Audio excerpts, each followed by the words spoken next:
राम मित्रों, कुलदीप भगत online classes में पुनः स्वागत करता हूं आपका। आज देखिए अपन बात करते हैं पौराणिक संप्रदाय। पौराणिक संप्रदाय में मुख्यतः अपन बात करेंगे भागवत धर्म और शैव धर्म के बारे में। इससे पहले देखिए, कुछ और मत हैं, उन मतों की भी अपन बात कर लें। जैसे अपन बात करें दर्शन की, तो दर्शन की जब अपन बात करते हैं, दर्शन है ये दो प्रकार का है। एक तो है आस्तिक दर्शन और दूसरा है नास्तिक दर्शन। एक है आस्तिक और दूसरा है नास्तिक। जिसमें देखिए, आस्तिक के अंदर कौन कौन से दर्शन हैं। आस्तिक के अंदर है योग, साख्य, साख्य है, वैशेषिक है, मीमांसा है, वेदांत है और आपका न्याय है। ये आपके 6 दर्शन है, जिसे षड दर्शन भी कहा जाता है। नेक्स्ट अपन देखिए, ये साख्य हो गया। नेक्स्ट नास्तिक में कौन कौन से दर्शन आते हैं। चार्वाक, जैन और बौद्ध दर्शन। ये हो गया आपके नास्तिक दर्शन। तो सबसे पहले अपन बात कर लें यहाँ पर जो आपके आस्तिक दर्शन है उनके संदर्भ में। आस्तिक दर्शन में देखेंगे, पहला जो आपका है ये है न्याय। देखिए, न्याय दर्शन है, इसका जनक कौन है। ऋषि गौतम इसका जनक है। इस दर्शन पर विविध साहित्य रचे गए। इस पर बहुत से साहित्य हैं, उनकी रचना हुई है। इसमें वात्सायन का भाष्य, वात्सायन है, इसका भाष्य है सबसे प्राचीन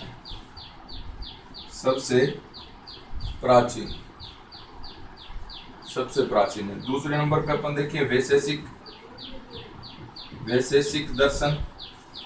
और वैशेषिक दर्शन है, इसके जनक हैं उलूक कणाद। इसे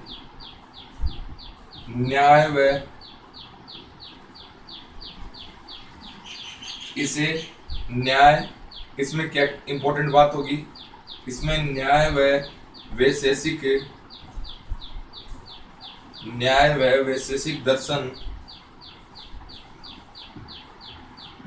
दर्शन में पर्याप्त समानता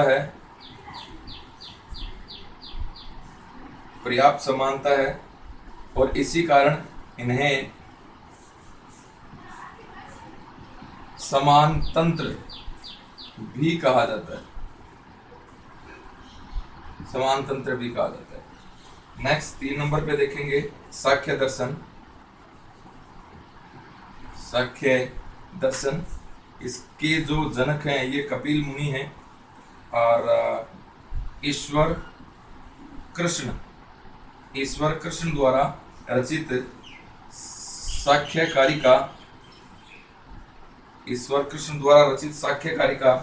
साख्य दर्शन का प्रमाणित ग्रंथ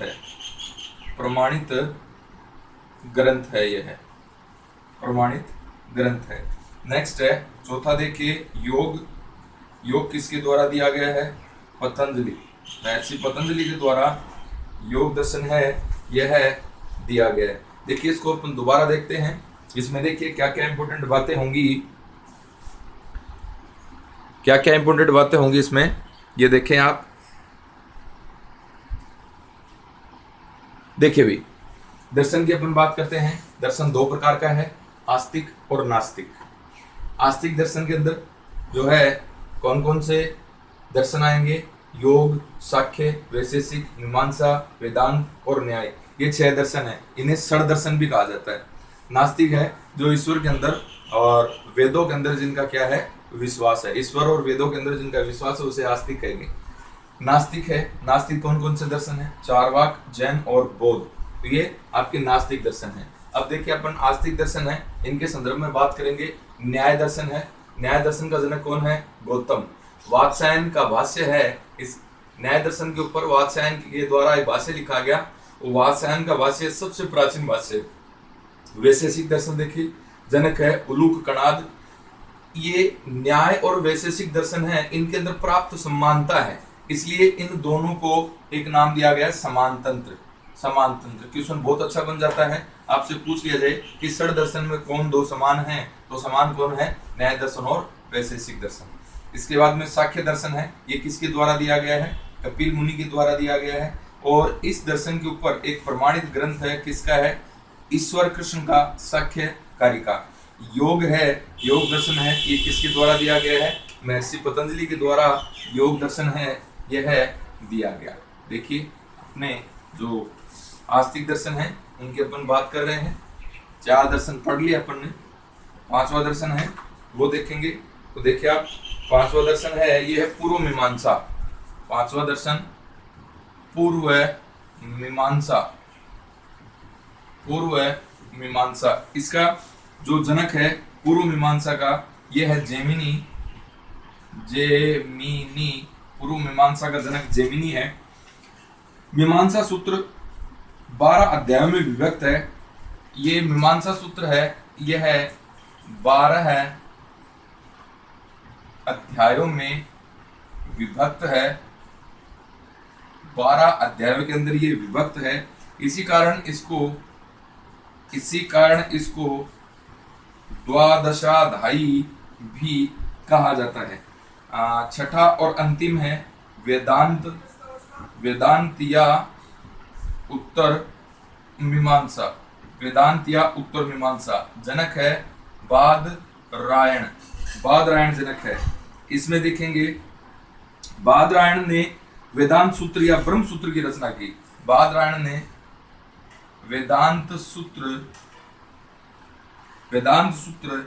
या ब्रह्म सूत्र की रचना की।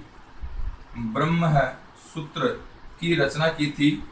और वेदांत में ज्ञान के 2 अलग अलग रूप बताए गए हैं। वेदांत में ज्ञान के 2 रूप बताए गए हैं। एक तो है पराविधा और दूसरी है अपराविधा। आगे देखिए, ये तो बात हो गई आपके आस्तिक दर्शन की। अब नास्तिक दर्शन देखिए। नास्तिक दर्शन कौन कौन से हैं? और इसमें देखिए, नास्तिक दर्शन है आपका भौतिकवादी या लोकायत दर्शन। इसका जनक कौन है? चार्वाक। जनक चार्वाक है। अन्य नाम इसी दर्शन का बृहस्पत्य दर्शन है। बृहस्पत्य दर्शन है। दूसरा जैन और तीसरा बौद्ध। ये जो हैं, ये दर्शन हैं, यह नास्तिक हैं। वेदों को नहीं मानते। ये तीनों वेदों की प्रमाणिकता या वेदों के प्रमाण को नहीं मानते।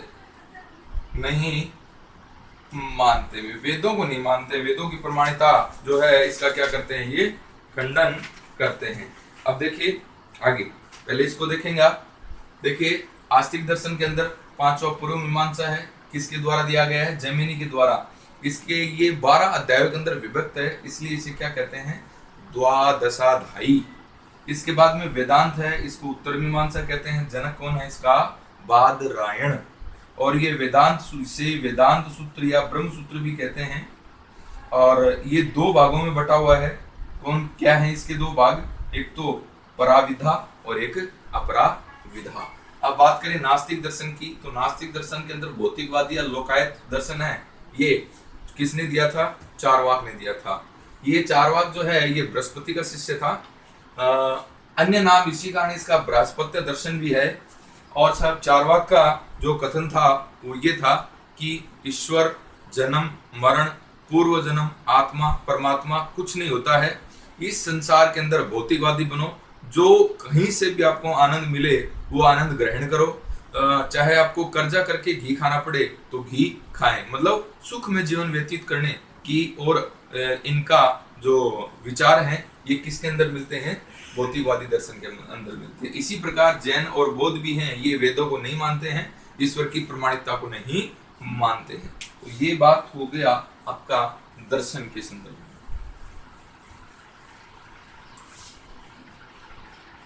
दर्शन के संदर्भ में बात हुई। अब अपन बात करते हैं बुद्ध के समकालीन विद्वानों के मत। बुद्ध के समकालीन जो विद्वान थे उनके मत। बुद्ध के समकालीन विद्वानों के मत।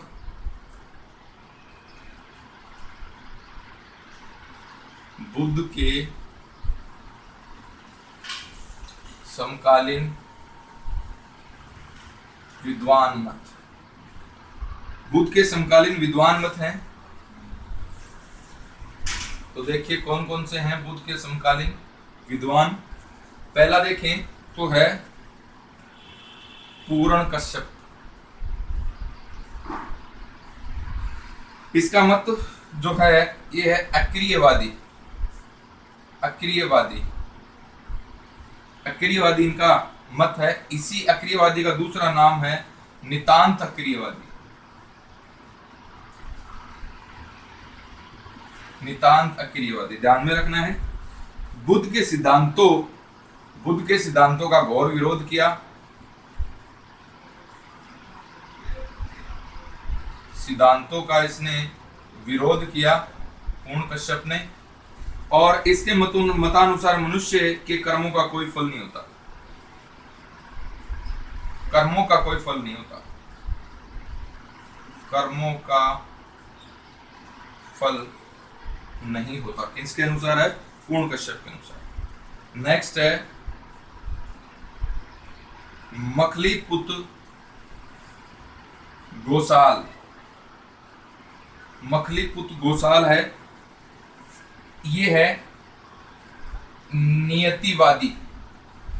इनके द्वारा मत दिया गया नियतिवाद का।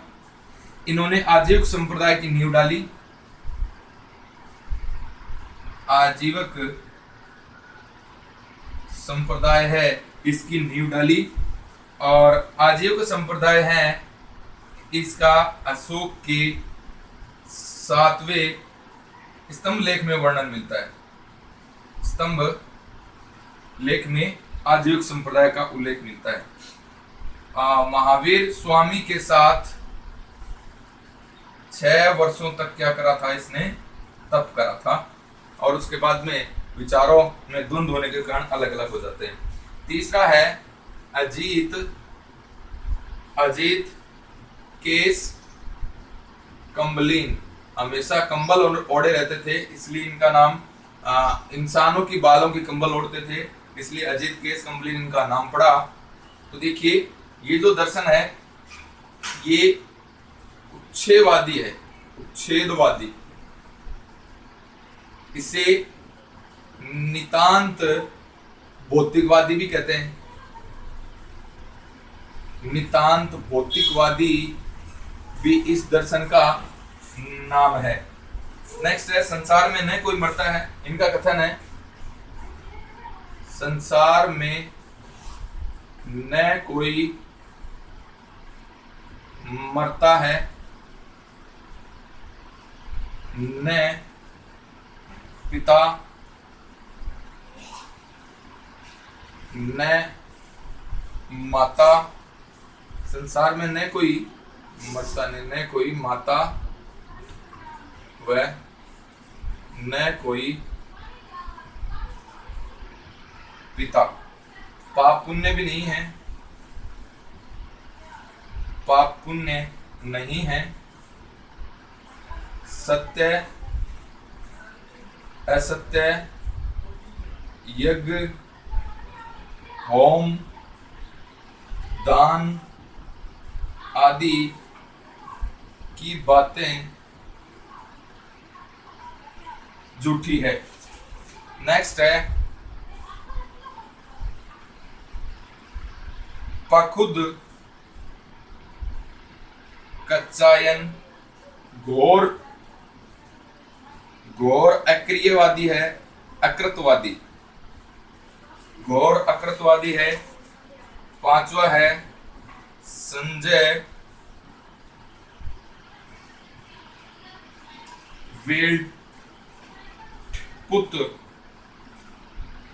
वेल्टीपुत्र इनके द्वारा जो दर्शन दिया गया ये है अनिश्चयवादी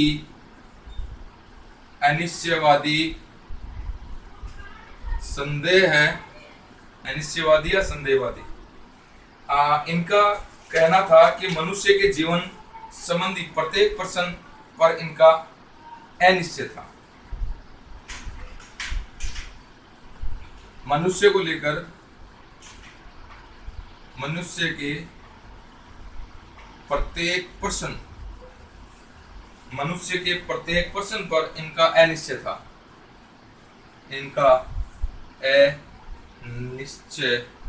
इसलिए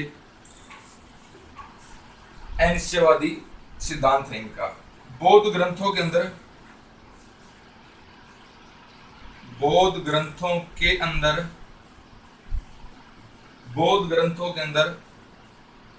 62 मतों का उल्लेख है। 62 मतों का उल्लेख है बौद्ध मतों के अंदर। देखिए अपन बात करते हैं बुद्ध के समकालीन जो विद्वान हुए उनके मत। पूर्ण कश्यप ये अक्रियवादी थे। दूसरा इन्हीं का मत है नितांत अक्रियवादी। अक्रियवादी को नितांत अक्रियवादी भी कहते हैं। बुद्ध के सिद्धांत का विरोध किया इन्होंने। और कर्मों का कोई फल नहीं होता है, ये किसके अनुसार है? पूर्ण कश्यप के अनुसार। मखलीपुत्र घोषाल इनके द्वारा दिया गया मत क्या था? नियतिवादी।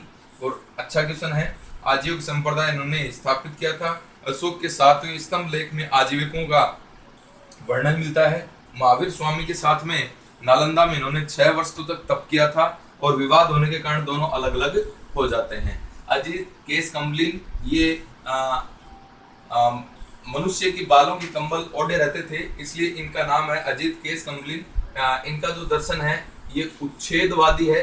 उच्छेदवादी को ही नितांत भौतिकवादी भी कहा जाता है। नेक्स्ट अपन बात करते हैं संसार में न कोई माता है न कोई पिता है। ये अजीत केस कम्बलिन का कहना है। पाप और पुण्य नहीं होता, सत्य असत्य यज्ञ होम दान आदि की बातें सब झूठी हैं। कौन कहता है? अजीत केस कम्बलिन कहता है। अब अपन बात करते हैं पकुद कच्चायन।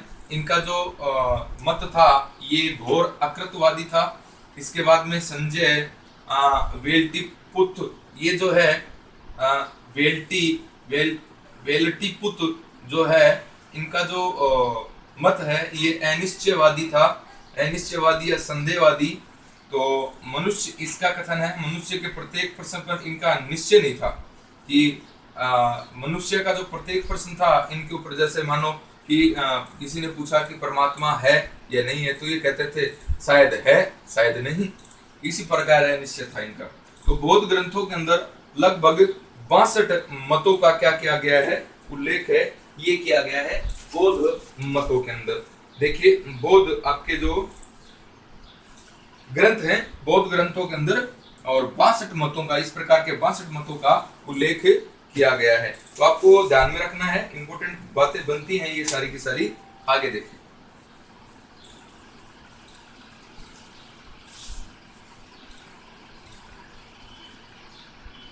ये तो बात होगी बुद्ध के समकालीन कुछ विभिन्न मत हैं। ये सारे के सारे मत हैं ये यूपीएससी आरपीएससी और जितनी भी पीएसएससी एग्जाम है उनके अंदर सुमेलित करने का क्वेश्चन है। ये यहाँ से 101% बनता है, तो ध्यान में आप बात रखेंगे। अब अपन बात करते हैं भागवत धर्म। भागवत धर्म की बात करेंगे।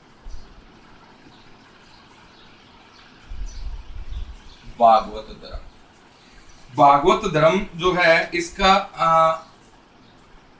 विकास 6 ईसा पूर्व माना जाता है। देखिए विष्णु के उपासक होते हैं, आप सभी को पता है। विष्णु के उपासक होते हैं, इन्हें वैष्णव भी कहा जाता है। भागवत धर्म वालों को निजी देवता के प्रति जोर भागवत धर्म पर दिया गया। निजी देवता के प्रति, निजी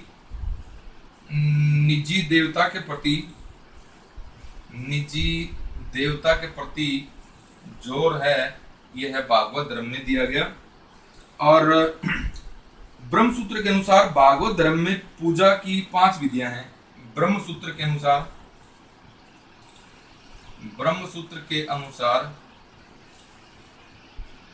पूजा की 5 विधि हैं। पूजा की 5 विधियां हैं। ये विधियां देखिए कौन कौन सी हैं। अभिगमन,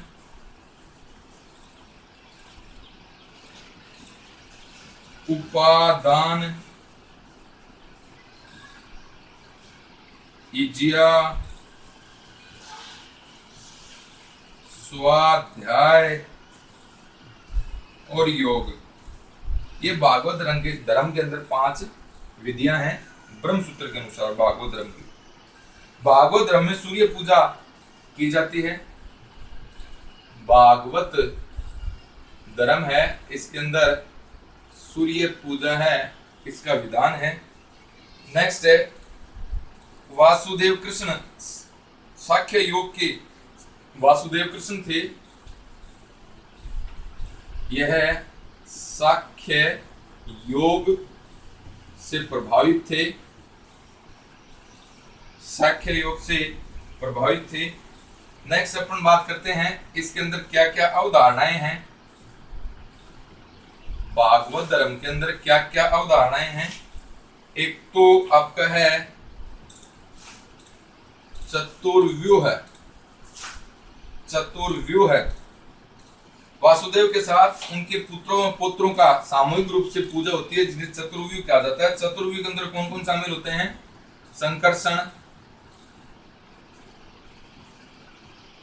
प्रद्युम्न,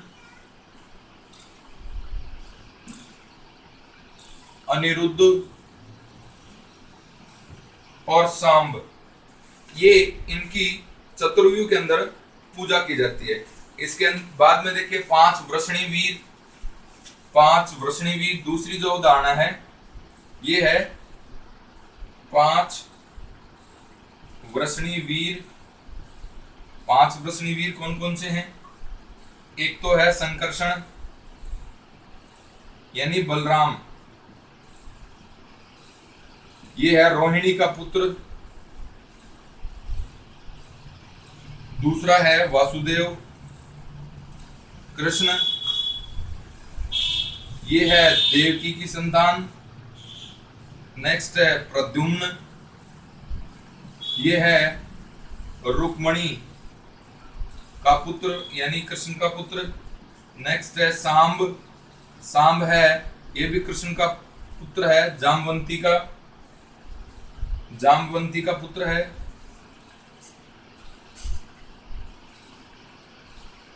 नेक्स्ट है अनिरुद्ध।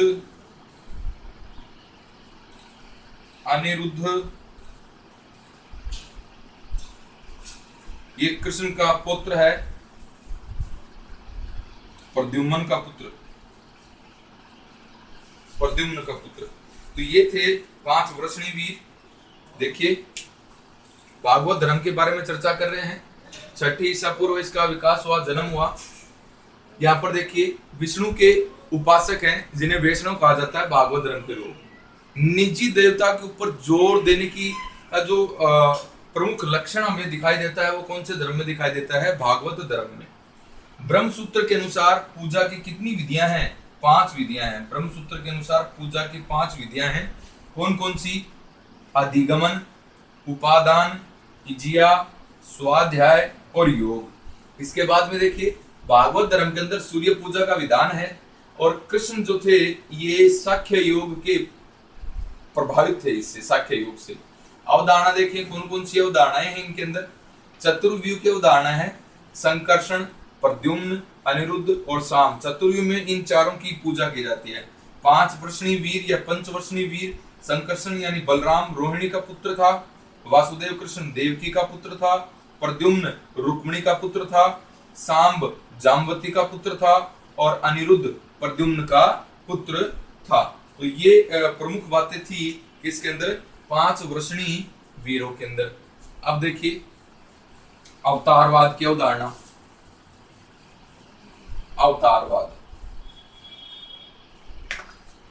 अवतारवाद की अवधारणा देखेंगे अपन। अवतारवाद।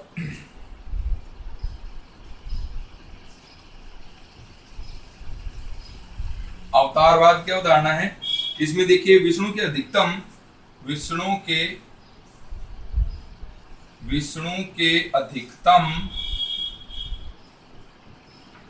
24 अवतार बताए गए हैं, लेकिन मत्स्य पुराण के अंदर विष्णु के 10 अवतार बताए गए हैं। 10 अवतार। और ये 10 अवतार हैं कौन कौन से? मत्स्य, दूसरा है कुर्म यानी कच्छप, कछुआ, कुर्मा अवतार, तीसरा है वराह अवतार, चौथा है नरसिंह अवतार, और पांचवा है वामन अवतार, और छठा है परशुराम, सातवां है राम, आठवां है बलराम, नौवां है बुद्ध, और 10वां है कल्कि। ये अभी हुआ नहीं है, इसके बारे में बताया है, भविष्य का अवतार है। नेक्स्ट अपन बात करते हैं। देखिए ये अवतारों के संदर्भ में बात हुई।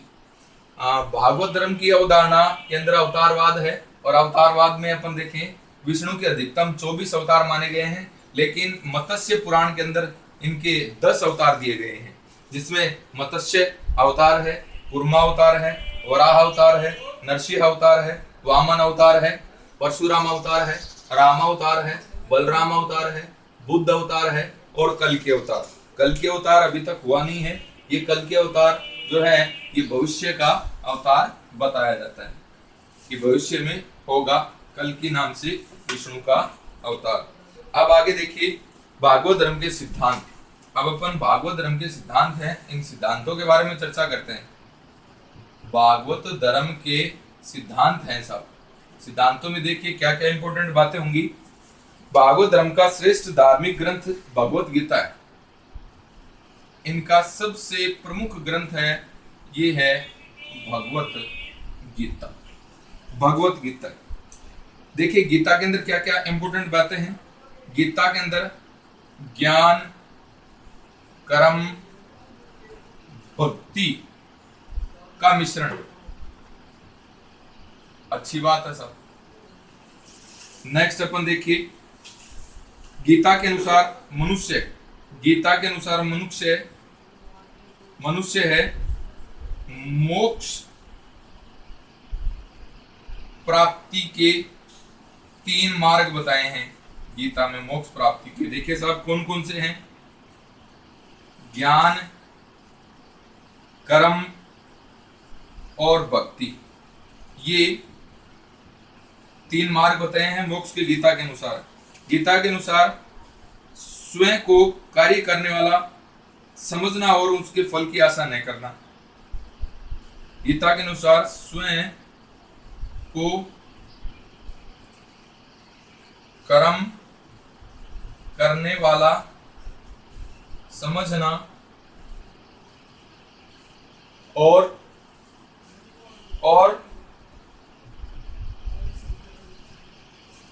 फल की आशा करना ही माया है। करना क्या है? माया है। किसके अनुसार? गीता के अनुसार। भागवत संप्रदाय पशु बलि में विश्वास नहीं करता। पशु बलि का विरोध करता है, विश्वास नहीं करता। नेक्स्ट अपन बात करते हैं भक्ति। गीता के अनुसार मोक्ष का सबसे भक्ति है, यह है गीता के अनुसार मोक्ष का सबसे सरल मार्ग है। सबसे सरल मार्ग भक्ति को बताया गया है। नेक्स्ट अपन बात करें भागवत धर्म में 9 प्रकार की भक्ति का उल्लेख है। भागवत धर्म के अंदर 9 प्रकार की भक्ति है। 9 प्रकार की भक्ति का उल्लेख किया गया है सर। अब देखें आगे श्री कृष्ण का प्रथम उल्लेख है, यानी श्री कृष्ण का प्रथम जो उल्लेख मिलता है आपको वो कौन से ग्रंथ में मिलता है? छांदोग्य उपनिषद में। छांदोग्य उपनिषद में, छांदोग्य उपनिषद में मिलता है। अब भगवत गीता के अंदर, भगवत गीता के अंदर अवतारवाद का सिद्धांत है, यह दिया गया है। कौन सा सिद्धांत दिया गया है? अवतारवाद का सिद्धांत दिया गया है। आगे देखिए भागवत धर्म के सिद्धांत हैं, इनकी अपन चर्चा कर रहे हैं। भागवत धर्म के सिद्धांत किस में दिए गए हैं? भगवत गीता के अंदर दिए गए हैं। इसके अंदर ज्ञान, कर्म, भक्ति आदि का मिश्रण बताया गया है। नेक्स्ट अपन देखिए मोक्ष प्राप्ति। मोक्ष प्राप्ति के 3 मार्ग हैं, और 3 मार्ग कौन कौन से हैं? ज्ञान, कर्म और भक्ति। स्वयं को कर्म करने वाला समझना और उसके फल की आशा करना ही माया है। किसके अनुसार? भगवत गीता के अनुसार। पशु बलि में विश्वास नहीं करते हैं भगवत धर्म को मानने वाले। और भगवत गीता के अंदर भक्ति को ही मोक्ष का सबसे सरल साधन बताया है। भागवत धर्म के अंदर 9 प्रकार की भक्ति का उल्लेख है। 9 प्रकार की भक्ति का उल्लेख है। श्री कृष्ण का पहली बार उल्लेख है छांदोग्य उपनिषद में मिलता है। और भगवत गीता है, इसके अंदर अवतारवाद का सिद्धांत है, यह दिया गया। इंपोर्टेंट क्वेश्चन बनता है, अवतारवाद का सिद्धांत कहाँ से मिलता है? तो कहाँ से मिलता है? भगवत गीता से मिलता है अवतारवाद का सिद्धांत, अवतारवाद का सिद्धांत। नेक्स्ट अपन देखें और क्या इंपोर्टेंट बातें होंगी। तो साक्ष्य देखिए, अन्य साक्ष्य हैं, अन्य साक्ष्य भागवत धर्म में। भागवत धर्म का उदय है, ये मौर्योत्तर काल में हुआ। मौर्योत्तर काल में इसका उदय हुआ।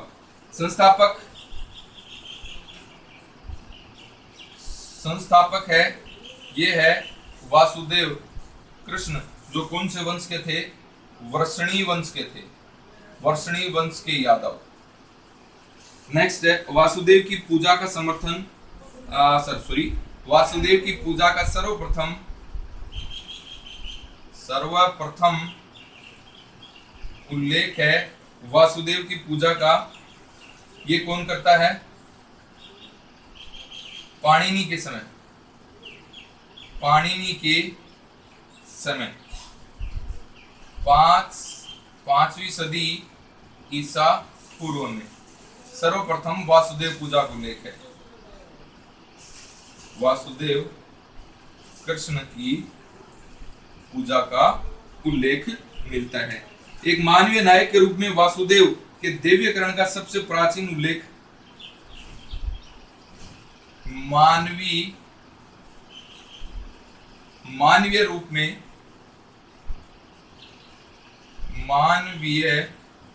रूप में इसका देवीकरण जो हुआ, ये किस समय हुआ? पाणिनि की अष्टाध्यायी, पाणिनि के पुस्तक है अष्टाध्यायी,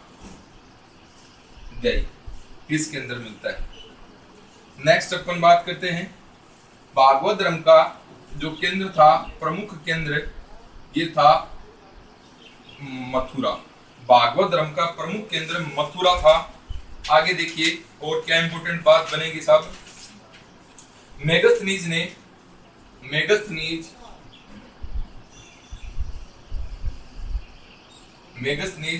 यूनानी इतिहासकार था।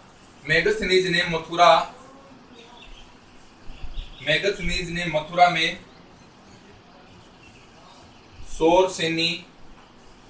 सोरसेनी नामक जाति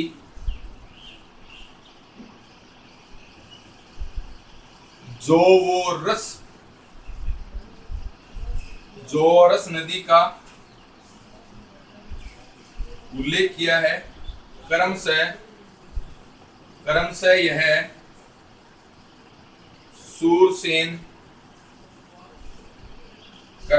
सूरसेन व यमुना है। अच्छा करेंगे। यूनानी राजदूत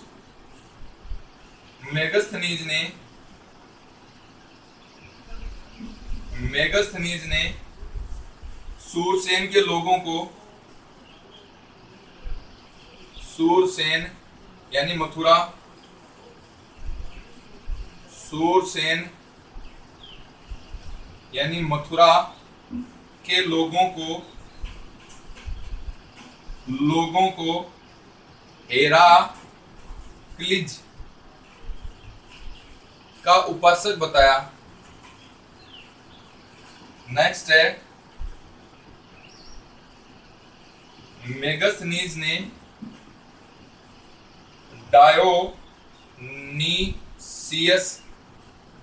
डायोनीसियस ये तो किसको बताया है, शिव को बताया है, और हेराक्लिज है ये किसे बताया है, कृष्ण को बताया है। नेक्स्ट देखेंगे पुरातात्विक साक्ष्य हैं। तो पुरातात्विक साक्ष्य में देखें क्या क्या इंपॉर्टेंट बात रहेगी। पुरातात्विक,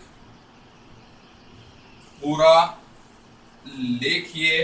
साक्ष्य, पुरालेखीय साक्ष्य हैं सर। पुरालेखीय साक्ष्य में देखिए आप, पहली बात करें पुरालेखीय साक्ष्य में, यवन राजदूत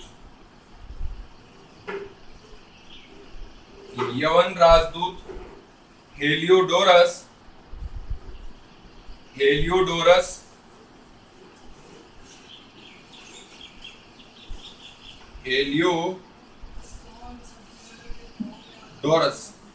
यवन राजदूत था हेलियोडोरस, जो विदिशा बेस नगर में इसने गरुड़ स्तंभ स्थापित किया था। गरुड़ स्तंभ यानी भागवत धर्म के प्रति सम्मान दर्शाया।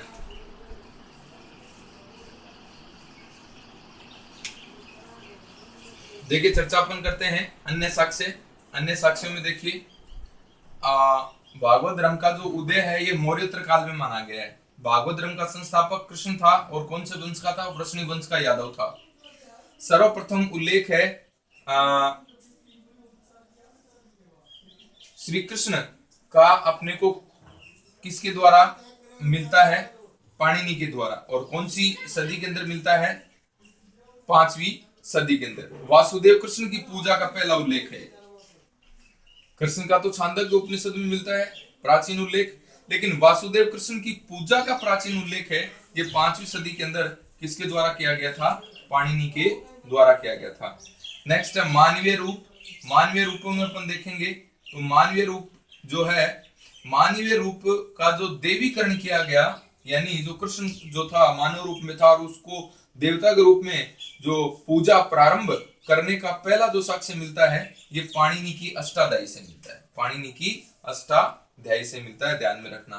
भागवत धर्म का प्रमुख केंद्र कौन सा था, मथुरा था।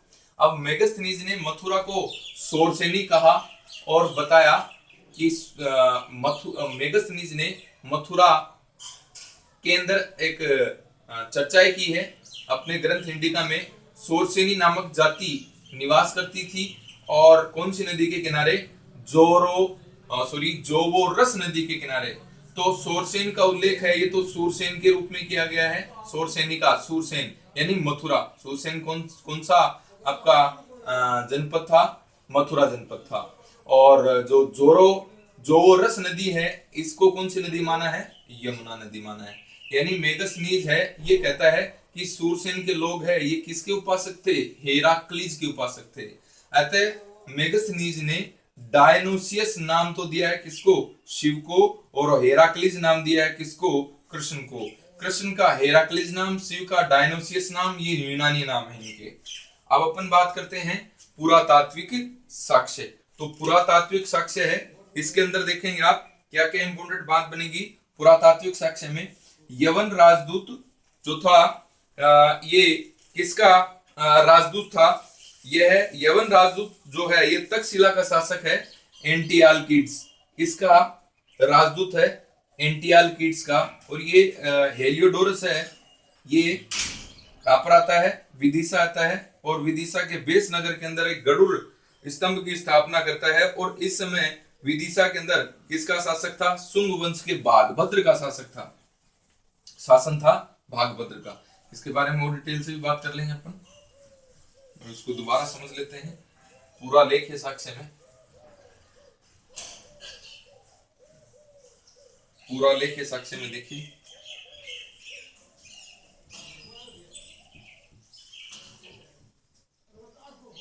पूरा लेखिए साक्ष्य,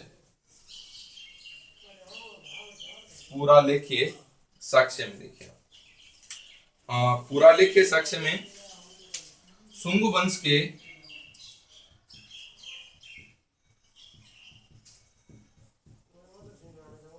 शासक भागभद्र के समय, भागभद्र के काल में 14वां वर्ष था इसका शासन का। भागभद्र के समय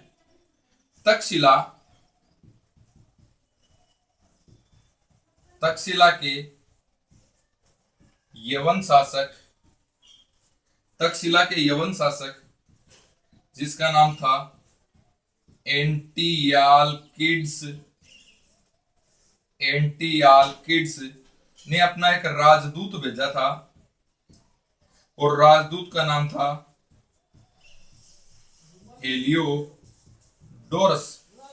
राजदूत का नाम था हेलियोडोरस, और हेलियोडोरस है, यह है एंटियालकिड्स के कहने पर विदिशा आता है। विदिशा का शासक कौन है? भागभद्र। विदिशा आया, और विदिशा के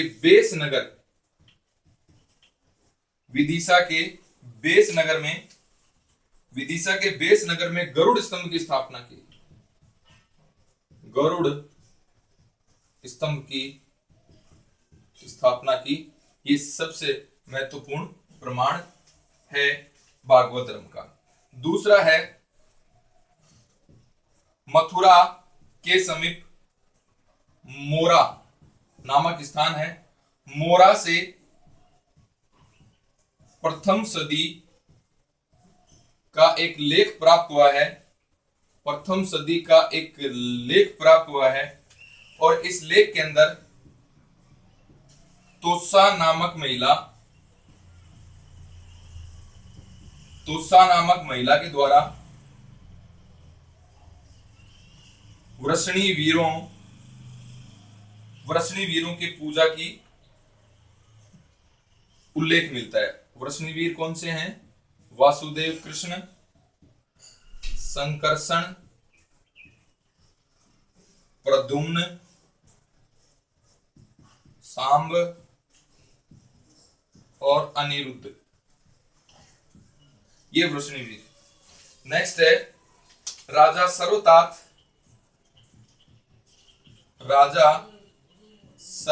है कहां का? चित्तौड़ का। और इसके समय गोसुंडी अभिलेख की स्थापना होती है, और इसमें भी वासुदेव व कृष्ण की पूजा का उल्लेख मिलता है। नेक्स्ट अपन बात करते हैं, तो देखिए प्रथम शताब्दी ईसा पूर्व